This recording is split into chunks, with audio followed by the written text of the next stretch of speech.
আমরা রাজাকারদের ছবি মুছে ফেলা হয়েছে। আমরা আবার একে আমরা আবার প্রমাণ করব যে জগন্নাথ হল সবসময় রাজাকারদের বিরুদ্ধে ছিল, স্বাধীনতা শক্তির যে যারা বিরুদ্ধে ছিল তাদের বিপক্ষে সবসময় জগন্নাথ হল অবস্থান করবে।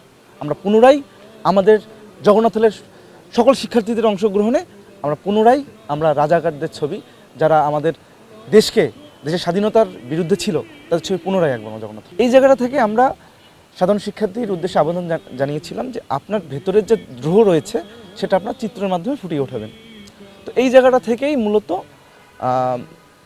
স্বাধীনতা বিরোধী শক্তির যে রাজাকার আলসামস আল বদরের যারা নেতৃত্ব দিয়েছিলেন, নিজামী, গোলাম আজম আর কাদের মোল্লা, তো এনাদের ছবি আঁকা হয়েছিল।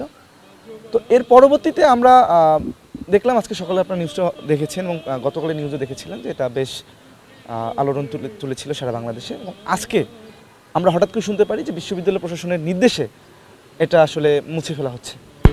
তো বিশ্ববিদ্যালয় প্রশাসন কার নির্দেশে বা কার প্ররোচনায় জগন্নাথ হল থেকে এই রাজাকার আলবদর আলসামসের যে যারা নেতৃত্বে ছিলেন তাদের ছবিগুলো মোছানোর ব্যবস্থা করলো, আসলে আমরা বুঝতেছি না এখন পর্যন্ত বিশ্ববিদ্যালয় প্রশাসনের কিসের ভয়। আমি এটা বিশ্ববিদ্যালয় প্রশাসনকে প্রশ্ন দিচ্ছি। আমরা আসলে এই ব্যাপারটাতে বিশ্ববিদ্যালয় প্রশাসন যে ডিসিশনটা নিয়েছে এটাকে আসলে আমরা খুব ক্ষুব্ধের সহিত, খুব ঘৃণার সহিত প্রত্যাখ্যান করতেছি।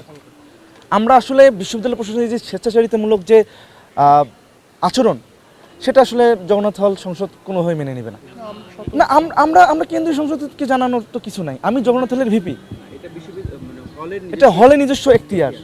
আমরা বিশ্ববিদ্যালয়, আমরা কেন্দ্রীয় ডাকসুকে আমরা কেন জানাতে যাব? আমাদের নিজস্ব এখতিয়ার